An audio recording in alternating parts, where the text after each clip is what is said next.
Canto 6. Once Constantine reversed the eagle's flight, counter to the course of heaven it had followed, behind that ancient who took Lavinia to wife.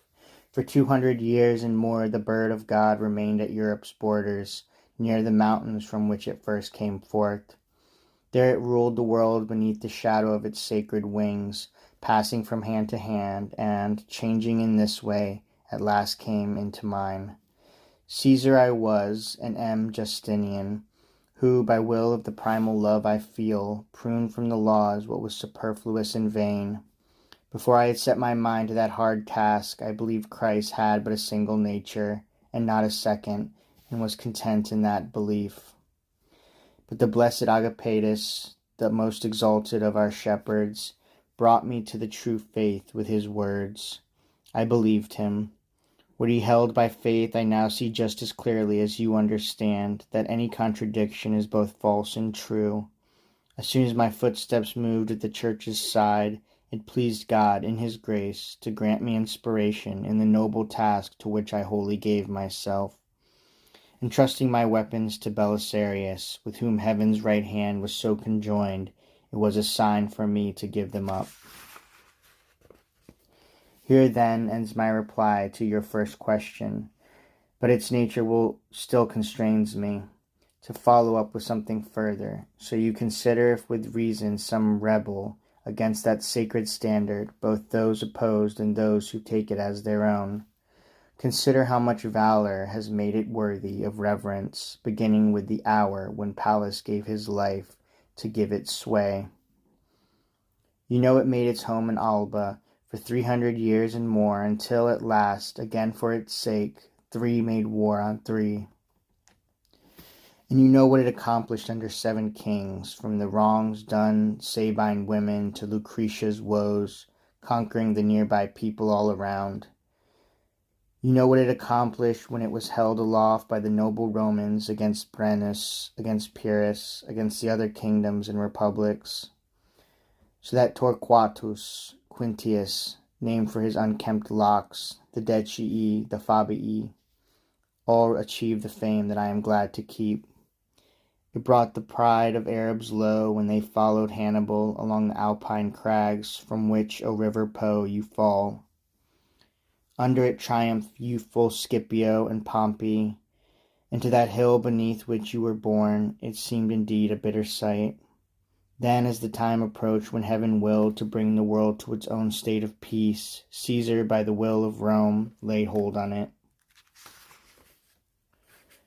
And what it accomplished from the Var to the Rhine, the Isar and the Loire and the Seine beheld, as did all the valleys that supply the Rhone.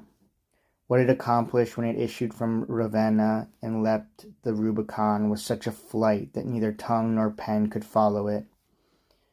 Toward Spain it wheeled in arms, then toward Durazzo, and smote Pharsalia, thus bringing grief to the tepid waters of the Nile.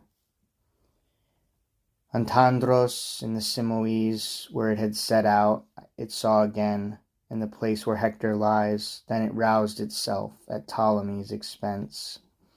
From there it fell like lightning on Juba, then turned toward the region to your west, where it heard the sound of Pompey's trumpet.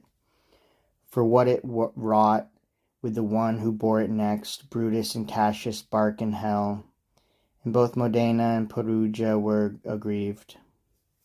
Wretched Cleopatra still weeps because of it. She, fleeing before its advancing front, took from the asp her quick and baleful death. With him it raced to the shore of the Red Sea. With him it brought the world such peace that the doors of Janus's shrine were locked. But what the standard that promotes my speech had done before and had yet to do in the mortal realm where it holds sway, comes to seem both small and dim if we observe it with clear eyes and pure affection, held in the hand of the third Caesar. For the living justice that inspires me allowed it, in his hand of whom I speak, the glory of the vengeance for his wrath. Now marvel at what I unfold for you. Afterward it raced with Titus, doing vengeance upon the vengeance for the ancient sin. Then beneath its wings, when Lombard tooth bit Holy Church, Charlemagne in victory gave her comfort. Now you may judge such men as I accused before, and consider their offences the very cause of all your ills.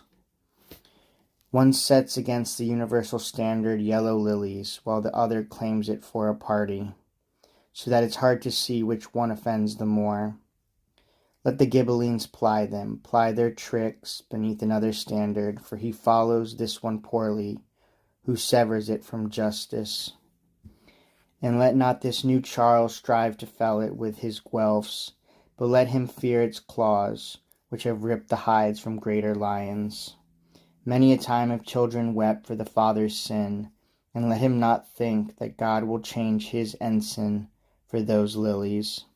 This little star is ornamented with righteous spirits, those whose deeds were done for the honor and the glory that would follow. When such errant desires arise down there, then the rays of the one true love must rise with less intensity. But noting how our merit equals our reward is part of our happiness, because we see them being neither less nor more. So much does living justice sweeten our affection, we cannot ever then take on the warp of wickedness. Differing voices make sweet music, just so our differing ranks in this our life create sweet harmony among these wheels. Within this very pearl shines the shining light of Romeo, whose great and noble work was poorly paid. But those of Provence who schemed against him had not had the last laugh. He takes an evil road, to whom another's good deed seems a wrong.